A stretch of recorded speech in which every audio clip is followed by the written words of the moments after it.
오늘 본문은 그 유명한 사랑장입니다. 사랑장이라고 주로 이제 얘기하죠. 고린도전서 13장. 많은 노래로도 불려주기도 하고 이 구절들은 여러분이 잘 익히 알고 계시는 구절 같습니다.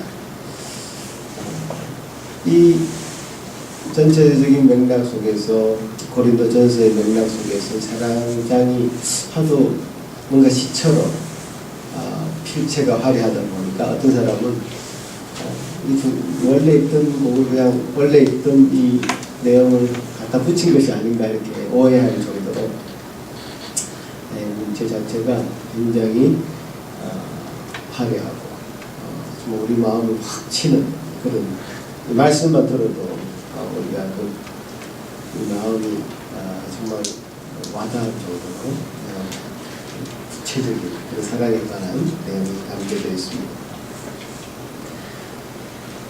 이 유명한 이 사랑장이 고린도전서에 있는 것이고 고린도전서에서 이 사랑장을 발견한다는 것은 사실 고린도 교회 때문이라는 사실을 우리가 기억해야 됩니다. 먼저 고린도 교회에 이 분쟁이 없었다면 이 유명한 사랑장도 없었을 것입니다. 고린도 교회에 우리가 일정 정도 빚을 지고 있다 이렇게 볼 수 있습니다. 우리의 삶을 돌아봐도 그렇고 교회를 봐도 그렇고 가정을 봐도 그런데 아무 일이 없을 때는 그저 평범합니다. 잔잔합니다. 그러나 어떤 문제가 발생했을 때 어떤 문제가 생겼을 때 내 삶에서 어떤 난관에 부딪혔습니다. 여러분 가정에 어떤 분란이 생겼습니다. 교회에도 어떤 문제가 발생했을 때 그때 그 개인의 그 가정의 그 교회의 실력이 드러납니다. 그 개인의 그 가정의 그 교회의 모습 속에서 과연 하나님이 우리에게 요구하신 것이 뭔가, 그 하나님이 말씀하신 것이 무엇인가, 하나님 말씀대로 정말 살아갈 수 있을 것인가, 또 그런 마음으로 살아가고 있는 자신을 발견하는 것인가, 아니면 세상 사람과 똑같은 모습으로 그냥 세상 사람과 똑같은 모습으로 비춰질 것인가, 그것이 판결난 거죠. 아무 일이 없으면 다 똑같죠. 평범하게 다 살고요. 하루 세끼 밥 먹고요. 잠자고요. 또 일 가고요. 공부하고. 뭐가 다릅니까? 다 똑같죠. 그러나 힘든 일을 당해보면 뭔가 세상 사람과 다른 하나님 사람들이 교회에 하나님 말씀을 바로 지키고 따르기를 원하는 그 제자들의 모습은 정말 달라져야 될 것이다 라는 사실을 우리가 한 가지 확인하게 되는 것이죠. 고린도 교회에 우리는 그런 부분에서 굉장히 빚지고 있다. 이 교회가 분쟁이 생겨서 이 말씀이 우리에게 주어진 것이죠. 그 빚을 우리가 잘 지고 있고요. 우리도 지금 여러분 상황이 평범해 보이고 그런 어떤 문제들이 발생하지 않는다고 해서 이 말씀 그냥 쉽게 넘길 것이 아닙니다. 여러분 것을 반드시 삼아서 내가 어떤 상황 가운데서도 이 하나님의 말씀 가운데 바로 서는 사람이 되어야 되겠다 이렇게 생각해야 될 것입니다. 고린도 교회가 분쟁이 생겨서 이런 장이 우리에게 왔고, 또 한 가지는 고린도 교회에 많은 은사들이 나타났다는 사실이죠. 한마디로 쉽게 말하자면 능력들이 많은 사람들이 고린도 교회에 많이 있었다는 사실입니다. 이 사람에게는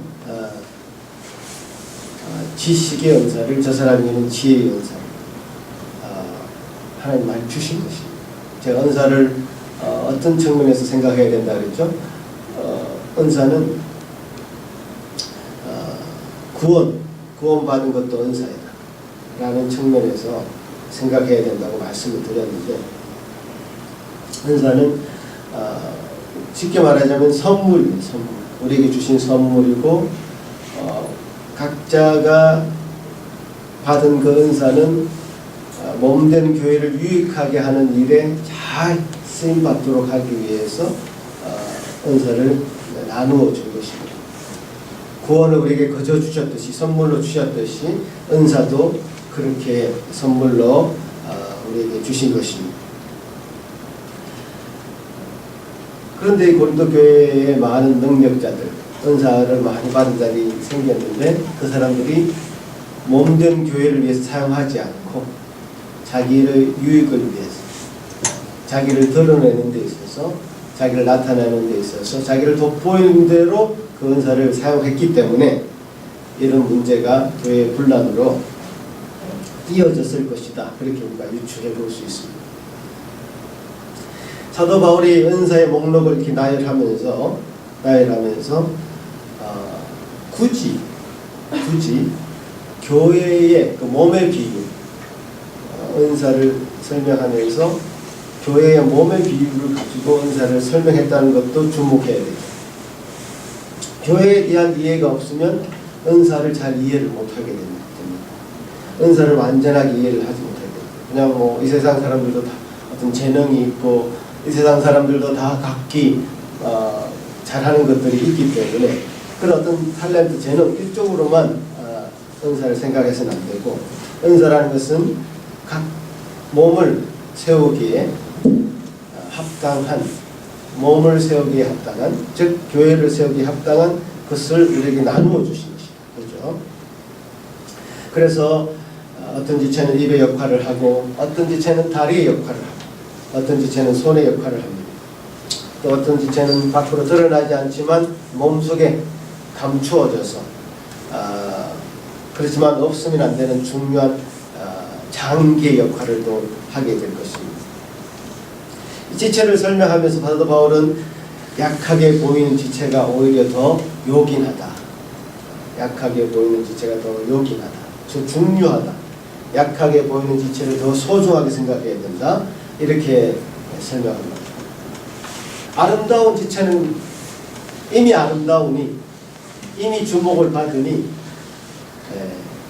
칭찬과 찬사는 그에게 이미 가 있으니 그렇게 주목할 필요가 없고, 약한 지체, 숨어있는 그런 지체들을 우리가 더 살펴야 된다. 이렇게 얘기하지만 실제로는 교회도 마찬가지고, 이 세상은 더 하죠. 성자 독식, 쉽게 말하자면, 영어로 하자면 winners take all. 성자들이 다 독식하는 그런 구조이죠. 주목받는 사람은 더 주목받게 되고, 숨어있는 지체들은 더 드러나지 않고 그 소중함을 더 모르게 되는 경우가 더 많습니다. 약한 지체라는 것은 신앙이 아직 어리고 약한 지체에 있습니다. 아직 우리 교회로 말하자면 아직 청소년이다. 그렇게 얘기할 수 있겠죠. 약한 지체들, 제가 말씀드린 대로 중요한 장기는 보이지 않고 약하게 보이지만, 드러나 보이진 않지만, 결국 그 장기 때문에 몸 전체가 죽느냐 사느냐, 그에 달린 것입니다. 팔 하나 없어도 괜찮죠. 사실 눈 없이 사는 사람도 있습니다. 화려한 보이는 장기 기관들은, 지체들은 없어도 괜찮습니다. 그러나 보이지 않는 장기의 손상을 입으면 굉장히 치명적인 것이죠. 몸이 죽어버리는 것이죠. 자, 이런 상황에서 사도 바울은 12장 마지막에서 더 큰 은사를 사모하라. 각자 은사를 받았지만 이 은사를 제대로 사용하려면 각자가 받은 은사가 충분한 것이 아니고 더 큰 은사가 있다. 더 큰 은사를 사모하라고 하면서 12장은 끝냈죠. 그래서 13장에 등장하는 것이 바로 그것이 사랑이라는 것이죠. 더 큰 은사, 사랑을 은사라고 설명하는 부분에 대해서 여러분 주목해야 됩니다. 사랑은 은사입니다. 구원도 은사이고 또 우리에게 은혜를 베푸신 그 구원도 은사다. 로마서 6장 23절 제 작은 사망이나 하나님의 은사는 그리스도 예수 우리 주 안에 있는 영생이다. 이렇게 말하는 부분에서 은사가 구원이다. 구원이 은사고 또 사랑도 은사고 하나님 우리에게 선물로 주신 것이다. 구원이 우리에게 허락될 때에는 그것이 그냥 주신 것이 아니라 하나님이 이 세상을 이처럼 사랑하사 독생자를 주셨으니 이는 저를 믿는 자마다 영생을 얻게 하게 하시니라 라는 요한복음 3장 16절의 말씀에 근거해서 구원을 우리에게 주신 것이죠. 구원이 그냥 우리에게 허락된 것이 아니라 사랑이라는 포장에 담아서 우리에게 은사로 선물로 주신 것입니다. 자, 이 사랑이라는 것 우리가 오늘 제일 중요한 주제로 이 사랑이라는 것을 제가 얘기할 텐데요. 몸으로 다시 한번 비유를 다시 해보자면 사랑은 각 지체를 연결하는 피와도 같습니다. 예수 그리스도의 그 피로 말미암아 우리가 구원을 얻었듯이 이 사랑이라는 것, 예수 그리스도의 그 피라는 것은 예수 그리스도의 사랑이죠. 우리 몸의 어떤 피라는 것은 지체를 다 연결해서 원활하게 움직일 수 있도록 만든 것이 바로 피이죠. 피가 멈춘다면 몸의 기능이 아무리 훌륭하지 할지라도 소용이 없게 되는 것입니다. 몸의 기능들이 제대로 되려면 피가 있어야 됩니다. 그래서 우리 교회 지체들이 받은 은사들이 완전히 사용받기 위해서는, 쓰임받기 위해서는 사랑이라는 것 중요한 그 은사, 그 사랑이라는 중요한 은사가 필요하고, 사랑에 기초하지 않은 모든 은사는 소위 낙띠, 아무것도 아닌 것이다. 소용이 없는 것이다. 이게 그런 큰 구조를 가지고 이 말씀이 시작되고 있습니다. 처음 13장 1절부터 보시면 이 사랑이라는 은사와 다른 것이 비교되고 있습니다. 사람의 방언과 천사의 말을 할지라도 사랑이 없으면 소리나는 구리와 울리는 꽹과리가 된다. 이렇게 얘기합니다. 사랑이라는 것과 사랑이 없는 자들이 외치는 사람의 방언, 천사의 말, 얼마나 아름다운 말들이 많습니까? 말이 화려한 사람들이 얼마나 많습니까? 화려한 말로 사람의 마음을 움직이는 사람들이 얼마나 많냐고. 히틀러는 얼마나 말을 잘했습니다. 사람들을 감동시켰습니다. 명연설을 했습니다. 이단으로 밝혀진 신천지의 그 강사들, 한번 가서 그 강의를 들어보면 그 말에 다 넘어가게 되어 있습니다. 사람들을 확 사로잡습니다. 다단계 업체들, 제가 한국에 있을 때요, 여기 오기 전에 캐나다를 오기 전에 준비하는 그 기간에 누가 가자고 해서 한번 따라가 봤습니다. 강사들도 여러 종류의 사람들이 있습니다. 논리적으로 설득하는 사람, 열정적으로 그야말로 사람의 마음을 확 사로잡는 사람. 그때 당시 제가 가졌던 느낌은 이 세상의 전체의 그 판매 구조는 모든 이마트나 이런 거 다 없어지고 네트워크로 다 연결될 수밖에 없다고, 그런 확신을 제가 그 이야기를 들어보면 갖게 되는, 그게 확 빠져버리게 됩니다. 열정과 논리와 그 모든 것을 합쳐서 사람들을 마음을 잡아버리는 그런 강의들을 해요. 얼마나 말이 화려한지 모르겠어요. 그러나 그들에게 사랑의 은사가 있는 말이죠. 사랑은 하나님이 당신의 아들을 죽기까지 내어주는 그 십자가의 사랑인 것이죠. 자기의 명예와 자기의 부를 위해서 자기를 세우기 위해서 입 바른 말을 화려한 말을 하는 그런 사람들과의 그 사랑과는 다른 차원이 다른 그런 사랑인 것이죠. 자기를 희생하는 그 사랑의 은사가 있는 다단히 업체의 사상들이 있겠습니까? 히틀러가 왜 그런 화려한 말을 하면서도 결국엔 자기 자신이 스스로 자살할 수밖에 없었을까요? 제가 세상에게 너무 많은 것을 요구했나요? 그럼 교회는 어떻습니까?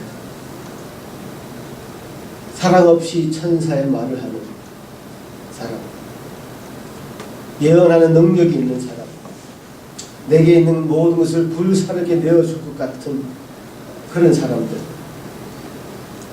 얼마나 많습니까? 주로 앞에 서 있는 저와 같은 목사들이 아마 그런 문제를 일으키는 사람들 중에 저는 절반 정도는 차지한다고 늘 제가 강조해서 말씀드립니다.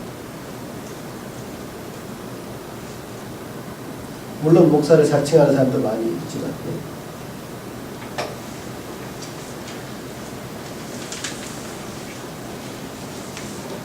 문제는 더 큰 은사인 이 사랑이 없이도 얼마든지 세상을 깜짝 놀랄 만큼 영향을 끼치는 경우들이 엄청나게 많다는 사실. 저는 뉴스에서 나오는 좀 탐사 보도 같은 걸 유심하게 보는 편인데 청소년 합주단이 있었습니다. 그 합주단은 그야말로 천상의 소리를 낸다고 사람들에게 감동을 주고 눈물을 자아내게 만드는 그런 팀이었다고 합니다. 그 청소년들은 주로 가출한 청소년들. 그래서 집을 나와서 오고 갈 데 없는 그 청소년들에게 금반악기 비싼 아주 새 거를 갖다 안기면서 연주하는, 마음껏 연주하는. 그걸 시작한 사람이 한때는 의사였는데 목사가 되어서 그야말로 횟수가 거의 20년 가까이 된 것 같습니다. 정확하게 횟수가 기억이 안 납니다만 일단 많은 세월이 가는 곳마다 환호를 받고 호평을 받았단 말이에요. 그런데 하나 둘 밝혀지는, 최근에 들어서 밝혀지는 그런 모습은 그 목사가 그 청소년 한 사람을 방으로 불러서 성추행을 하고 성폭행을 한 사실이 드러난 것입니다. 거기 팀마다 선생들이 있었는데 그들 선생들 중에 몇 사람은 자기도 어렸을 때 그런 청소년의 상황에서 오갈 데 없는데 받아줘서 악기를 배우고 공연을 다니고 하면서 그곳에서 자랐고, 그치? 더 심각한 것은 그런 일을 실제로 당했던, 성추행을 당하고 성폭행을 당했던 그 선생이 그 팀을 리드하고 있었고, 아이들의 형편을 뻔히 알면서도 방관하고 도와줬던, 동조했던 그런 문제들이 드러난 것이죠. 감동을 주는 그런 일들. 자기 전 재산을 틀어서 악기를 사고 했던 그 의사 출신의 그 목사. 결국에는 아주 초라한 모습으로 자기 욕정을 채우기 위한 방편으로 그 팀을 꾸렸다는 사실이 세상 만방에 알려진 것입니다. 자기의 것을 다 내어주고 자기 몸을 불사르게 하는 행위, 글쎄요, 인간이 연약하다면, 우리 인간이 연약한다는 걸 인정한다면 과연 그런 행위를 한다는 것이 일단은 합리적으로 가능한 것인가 의심을 먼저 해봐야 되는 것이 저는 첫 번째 순서라고 생각합니다. 과연 그럴까?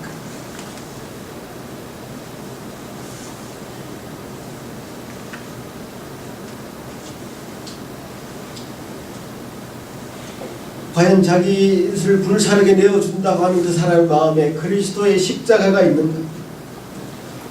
십자가는 그리스도를 따르는 제자들도 외면하고 싫어했던, 뒤돌아서게 만들었던 것이 십자가였습니다. 그러니까 십자가의 그 위대함을 얘기한다고 하면 십자가가 왜 위대한가? 희생했고 자기 목숨을 내어놓았다는 것의 그 위대함을 방점이 지킨 것이 아니라 세상은 외면했고 조롱했지만 세상은 그 십자가에 대해서 환호하지 않았습니다.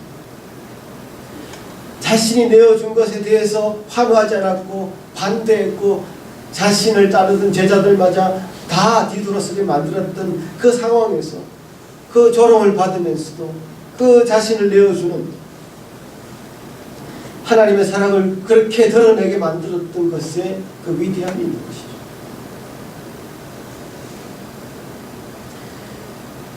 세상이 환호해 주지 않고 주목하지 않는 그것에 자신을 불사르게 내어주는 일이 있다면 그 사랑은 아마 그 진짜 하나님의 사랑에 접근하고 있다고 그렇게 볼 수 있을 것입니다.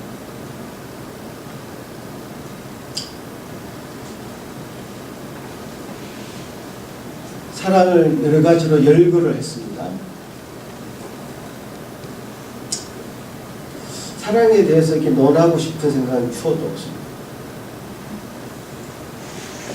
사랑의 어원이 어떠며 사랑의 어떤 유래가 어떠며 이런 것을 얘기하고 싶지 않습니다. 왜냐하면 성경에서는 사랑을 굉장히 실제적이고 실천적인 것으로 설명하고 있기 때문이죠. 4절부터 보시면 사랑을 15가지로 세분하게 구별해서 설명하고 있습니다. 한번 세아를 볼까요? 첫 번째, 사랑은 오래 참고, 따라해보세요. 사랑은 오래 참고, 사랑은 온유하며, 사랑은 시기하지 아니하며, 사랑은 자랑하지 아니하며, 사랑은 교만하지 아니하며, 사랑은 무례히 행하지 아니하며, 사랑은 자기 유익을 구하지 아니하며, 사랑은 성내지 아니하며, 사랑은 악한 것을 생각하지 아니하며, 사랑은 불의를 기뻐하지 아니하며, 사랑은 진리와 함께 기뻐하며, 사랑은 모든 것을 참으며, 사랑은 모든 것을 믿으며, 사랑은 모든 것을 바라며, 사랑은 모든 것을 견딥니다. 15가지가 아주 세분하게 구별해서 얘기하고 있습니다. 이런 항목들을 보시면 이런 반응은 어떤 분은 나와는 상관없는 얘기야. 어떻게 인간이 그렇게 할 수 있냐. 아마 이런 반응을 먼저 하실지도 모르겠습니다. 그저 좋은 말을 연결해 놓은 것이 또 두 번째 부류는 조금 진지하게 다가서는 부류들이죠.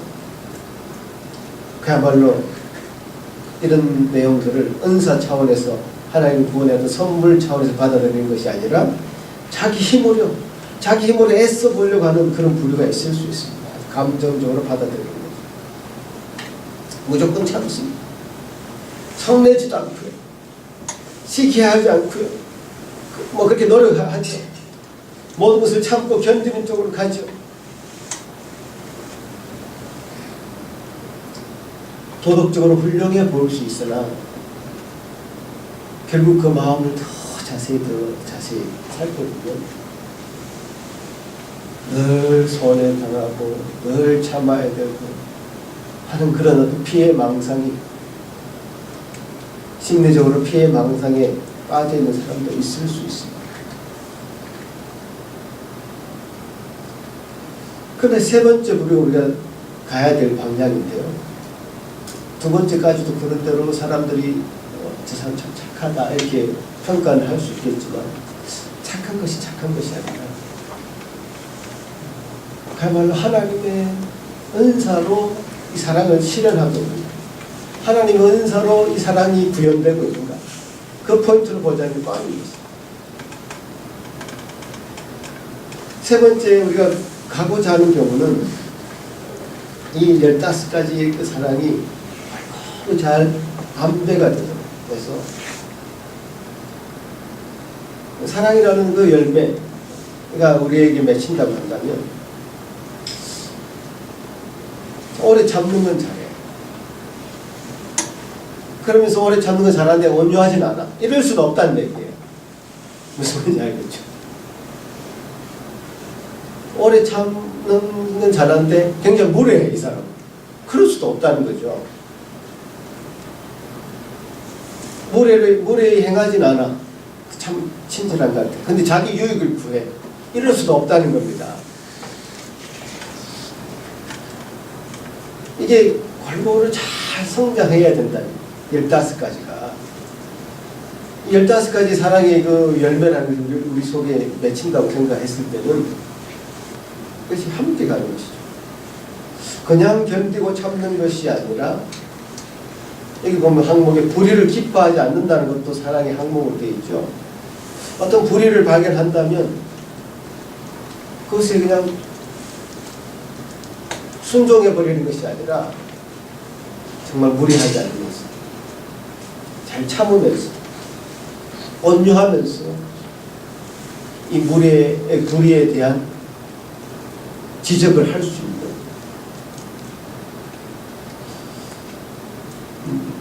그것이 사랑의 모습이라고 보여져요. 여러분 이 말씀에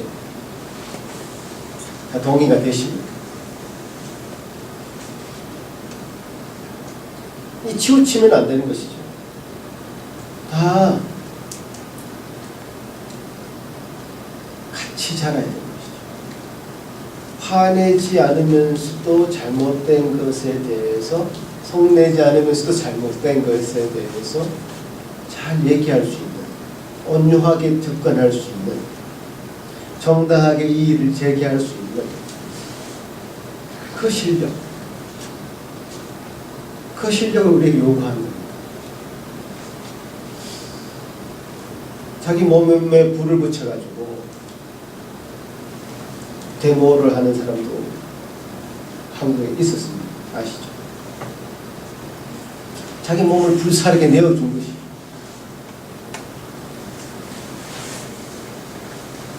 근데 그 결과가 어떻게 해요? 더 많은 투쟁과 분쟁이 반복적으로 일어나게 되는 그런 상황으로 갈 수밖에 없죠.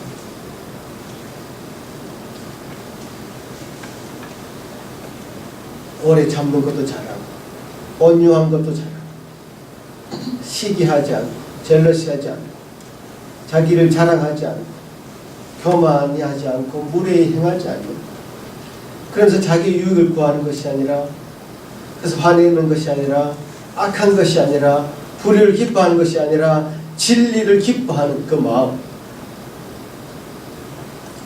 진리를 사모하는 그 마음, 진리를 발견하는 그 기쁨, 내가 진리로 가까이 간다는 것에 대한 그 희열, 그 진리로 접근한다는 그 마음이 가질 수 있는 그 희열을 여러분 느끼고 계십니다.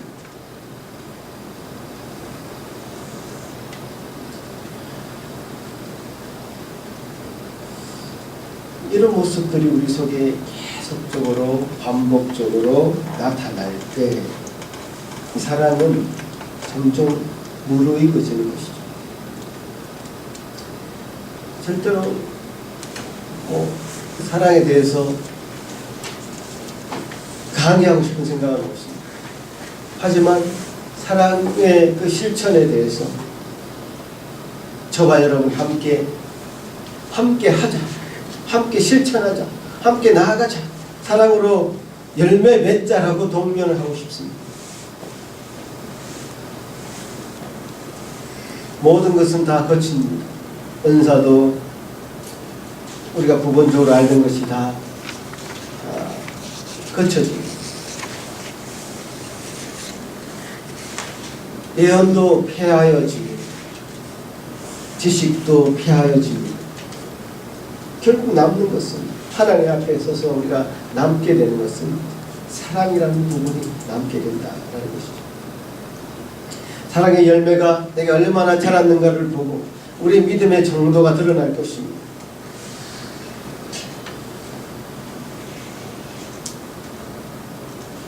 우리 교회가 어떤 사역을 감당한다고 했을 때 그 사역을 통해서 얻는 그 열매라는 것은 무슨 열매가 남는 것입니까?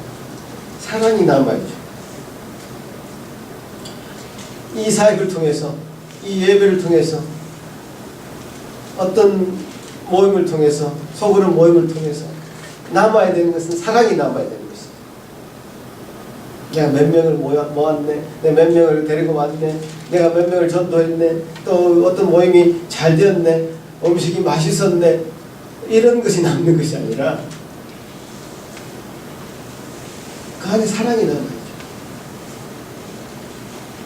우리는 더 사랑하게 되었는지 그걸 확인해야 되는 것이죠. 사역할 이 사랑을 남기지 못한다면 사역 안 하면 좋습니다.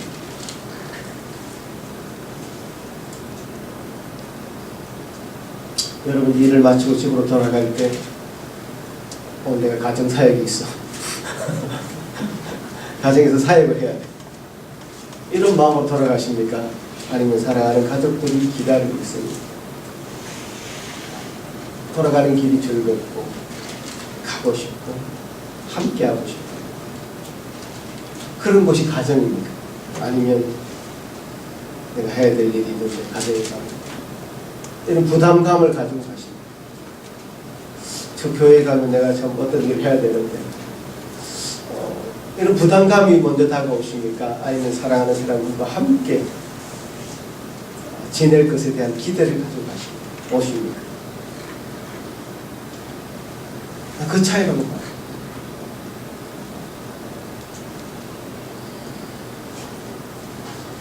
우리는 사랑의 열매를 오로지 남길 수 있고 사랑의 열매만이 우리에게 하나님 앞에 드릴 수 있는 그런 열매들입니다. 필립 얀시가 쓴 하나님의 은혜라는 책에서 이런 이야기를 들었습니다. 미국 시카고에서 있었던 실제 이야기입니다. 한 창녀가 자기에게 찾아왔습니다. 어떤 사람이죠? 그 창녀는 2살짜리 어린아이를 데리고 왔습니다. 비참한 이야기를 들었습니다. 2살짜리 어린아이를 변태 성욕자들한테 내어주면 자기가 하루 가서 일하는 것보다 훨씬 많은 수익을 얻을 수 있다.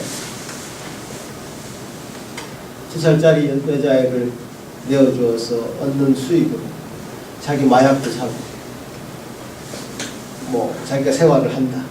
이런 이야기를 들었을 때 이 사람은 고민에 빠졌습니다.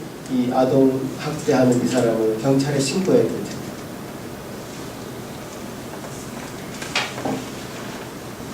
그런 얘기를 주고받으면서 어렵게 물어봤습니다.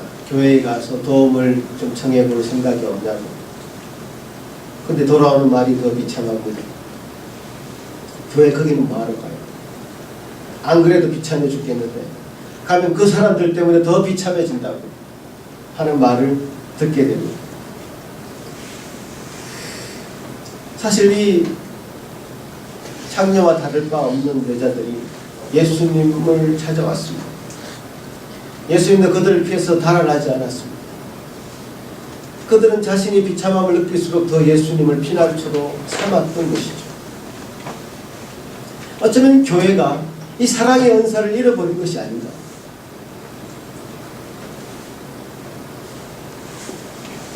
어떤 사람들에게는 이 교회를 잘못을 청산한 후에 가는 것이지 있는 모습 그대로 가는 것이 아니다. 은혜가 그들에게 필요한 것이 아니고 사랑이 필요한 것이 아니라 더욱 하나님 앞에 바른 모습으로 하나님을 만나는 것이 필요하다고 생각할 수도 있을 것입니다.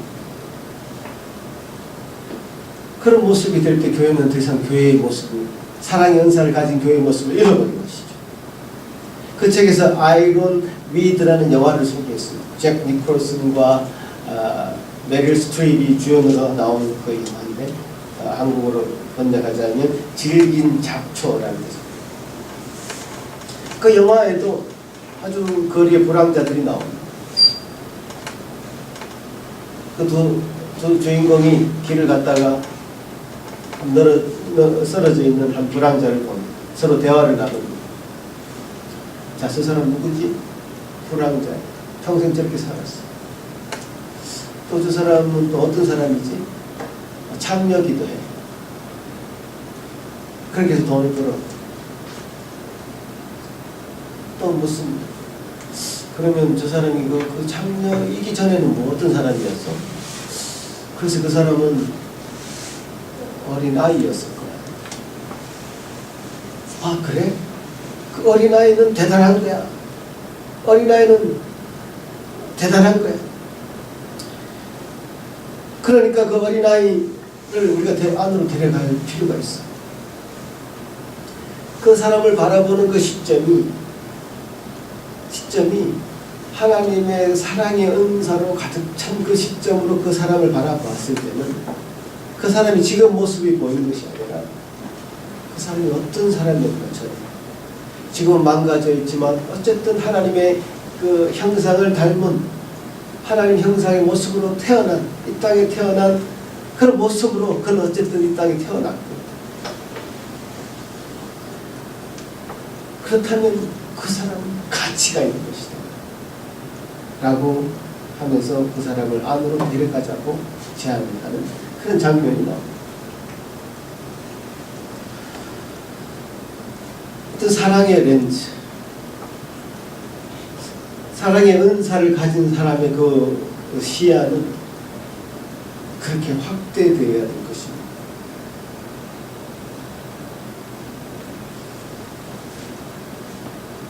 마태복음 7장 22절에 그날에 많은 사람이 나더러 이르되 주여 주여 우리가 주의 이름으로 선지한 노릇하며 주의 이름으로 귀신을 쫓아내며 주의 이름으로 많은 권능을 행하지 아니하였나이까 하리니, 그때에 내가 그들에게 밝히 말하되 내가 너희를 도무지 알지 못하니 불법을 행하는 자들아 내게서 떠나가라 하리라 말씀하셨습니다. 그들은 얼마나 놀라운 일을 했습니까? 선지자들처럼 예언을 합니다. 주의 이름으로 귀신을 축사를 합니다. 또 많은 권능을 행합니다.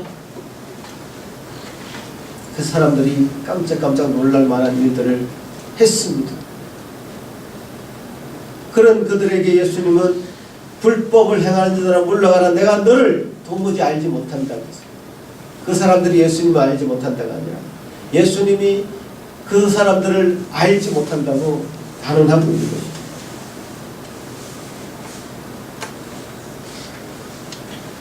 그들이 왜 이런 예수님의 외면을 받아야 될까요? 예수님은 사랑의 왕자이십니다. 사랑으로 똘똘 뭉치신 분인데 그들 마음에 단 1이라도 사랑의 마음으로 그런 일을 행했다면 예수님은 그렇게 하지 않으셨습니다. 자기를 드러내기 위한 그런 행위로 사랑이 없는 그런 은사들은, 사랑이 없는 그런 권능과 능력들은 예수님은 불법이다 이렇게 말씀하시고, 내가 그런 사람들 도무지 알지 못한다라고 외치고 계신 것이죠.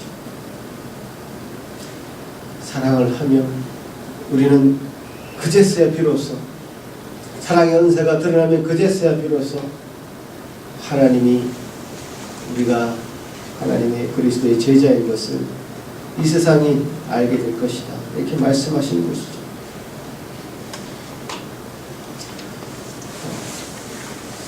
그러니까 추구해야 될 것 굉장히 단순합니다. 복잡할 것이 하나도 없습니다. 세상 사람들이 복잡하게 만들었죠. 성경은 굉장히 단순하게 심플하게 얘기하십니다. 우리 스스로가 이걸 복잡하게 만들 필요가 없어요. 그냥 사역하지 말고 사랑하자.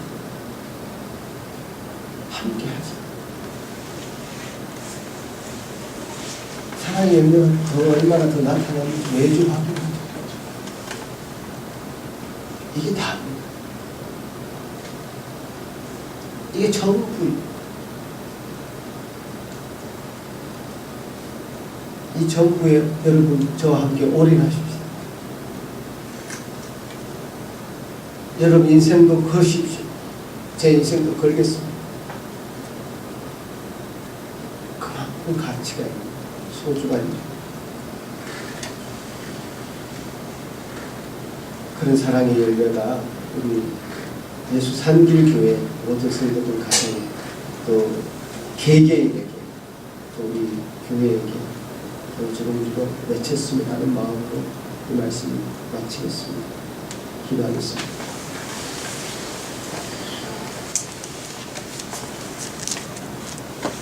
고맙습니다, 주님. 우리 아무리 외쳐도 우리 마음속에 참으로 그 진정한 사랑이 없다면 그 외치는 허공을 때리는 소리가 될 것이요. 아무런 영향도 감동도 주지 못하는 공허한 말이 될 것이요. 좀 이 시간에 주님께서 우리에게 강력하게 요청하시는 말씀, 기도하기를 요구하시는 그 말씀, 더 큰 은사인 사랑을 우리에게 더 풍성하게 허락하여 주시옵기를 기도합니다.